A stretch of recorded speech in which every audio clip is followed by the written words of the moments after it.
welcome to Indie Game Reviewer. I'm Calibrantis, and today we've got our hands on and eyes on with the Oculus Rift. Can you believe it's been 2 decades since virtual reality became a very real thing? I got this book as a gift from my dad in 1994. Jump forward to 2013, we've got the Oculus Rift, which is going to bring virtual reality into living rooms very soon. Chris is the man who was gracious enough to bring his Oculus Rift SDK so that we could try it out. He took part in the more than successful Kickstarter campaign, which saw an impressive amount of funding go towards this project and what brought it into reality. So Chris, what can you tell us about RiftCoaster? What sorts of things am I going to be experiencing?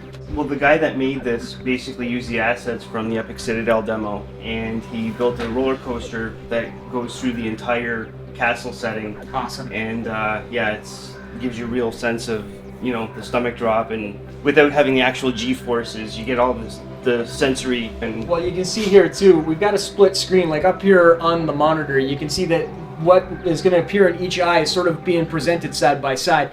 This is actually the first time I've had a chance to try the Oculus Rift.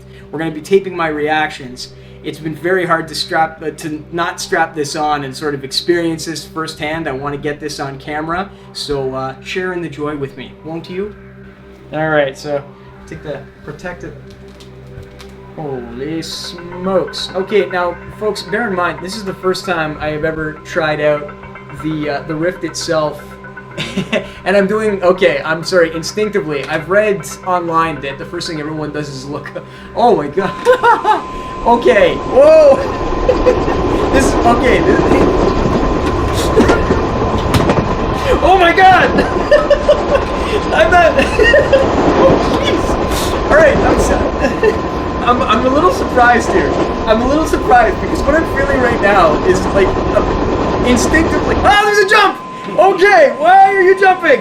Okay, I know what roller coasters feel like, and I'm just sort of taking all of these visual cues, and actually, like deep in my chest, I'm feeling what I should be feeling on a roller coaster. When you go through the jump, you should try turning around and looking backwards. All right, okay, the jump is coming. I have to be ready for the jump now. Okay, come on, jump. Come on, ready? Here we go. Okay. Oh my god! Oh my god, do it backwards! Oh no, that's gonna be sick. Okay, I can't do that. Holy smokes. Okay, so this looks like a good spot to sort of come out of this.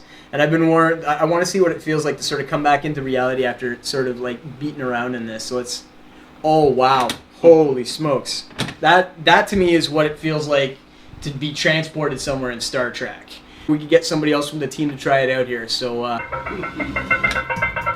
feel like I'm outside. Woo! Sorry, I like roller coasters. Oh my god. That's so scary. I feel like, oh my god. No, that was a lamp. Oh. Oh my god, oh my god. Oh my god. Oh god. Ah! Oh my god, oh my god, oh my god, oh my god, oh my god, oh my god.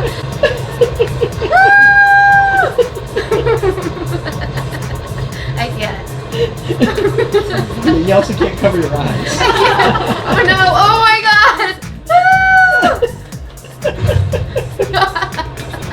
So even though the screen right now it's 1280 by 800, so what you're actually getting is 640 by 800 per eye. And recently at E3 they demoed a 1080p version, and from all accounts, everybody who I've read that tried it out, it almost completely eliminates the screen door, the clarity, and it just brings a level of immersion like that much closer. I really feel it when I'm standing. You're gonna find this too. If you try this out where you're standing and you're going around these turns, it's whipping you this way and that. It actually feels like you have to counter and adjust for it. Right there. Oh, there we go. Yeah, see? Everybody braces for that impact after the jump too. It's almost like you're just waiting to hit. I'm Darklights from IndieGameReviewer.com.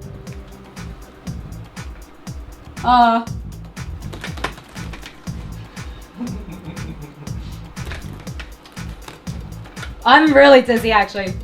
Yeah. I always try to grab those tents because they're so colorful. Holy. Everybody seems to have a slightly different tolerance to getting their VR legs. Oh yeah.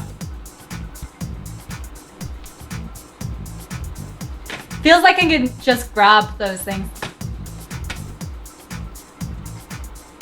The bricks, the normal maps. I did notice when I was watching the split screen that sometimes when I see textures, one side of the screen pops in, the other side doesn't, for say like the towers and especially the bricks. But when I'm actually in this Oculus Rift, I can't actually see it. Now, that might be a vision problem. That tunnel is really scary because it's like you go from light to dark and it's really effective. I'd love to see that happen more often.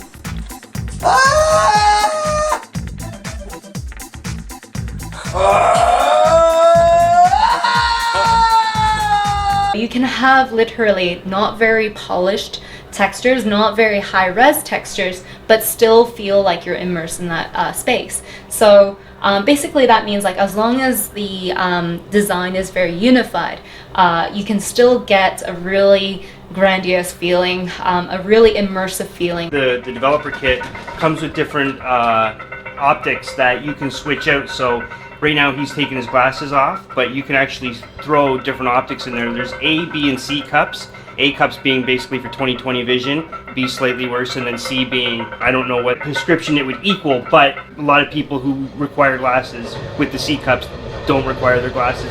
It also gives them more room, so if you have a very severe prescription, the actual optics, so say your A's are like that, the C's are like this, so it gives you that much more room to have like a higher resolving optics and be able to wear your glasses at the same time, so even people with like a pretty extreme prescription or bad eyes can still experience the Rift and enjoy it. All right, so that is the Oculus Rift. Well, it's a taste of the Oculus Rift anyways. One of the experiences that kind of too bad we didn't get to is actually, it's called Minecraft. It's the implementation of this in Minecraft. And it's like, you know, in every sense of the word, you're in Minecraft. You're there. You're, you know, digging holes and killing creepers and surviving the night. You know, when you're sitting on the top of a mountain, you're looking down over a vista. It's like, so like reinvigorates the game. Absolutely. Just by putting you in it. Yeah, and apparently the 1.0 beta just came out today, but they've implemented with the Razer Hydra the positional tracking. Okay. And I've actually never seen this before, where you can attach both of the Hydras just for positional tracking and then use keyboard and mouse, or you can use one of the controllers and just one of the for positional tracking, which would be really cool. Because it's one of the type of games where, you know, you every now and then you want to kind of, you know, lean down or peek around a corner, and that's what the positional head tracking, that will be part of the consumer version when it comes out. We'd very much like to thank Chris Stahl, who provided access to his SDK, which he got through participating in the very successful Kickstarter campaign for the Oculus Rift. Yeah. Don't forget that Valve has announced its official support for the platform. If you start picturing the sorts of things that could incorporate this technology, I mean, even from these beginnings, it's really clear that what's going to be coming out with the next generation, once this product finally gets ready for like consumer purchase, we're going to start to see some really polished products. Yeah. And if they still enjoy that level of immersion, like, again, a cliche, but it's going to change gaming. Yeah. And it's not just gaming, it's experiences. Yeah. So keep your eyes on IGR, because we'll continue to bring you your Oculus Rift news. IndieGameReviewer.com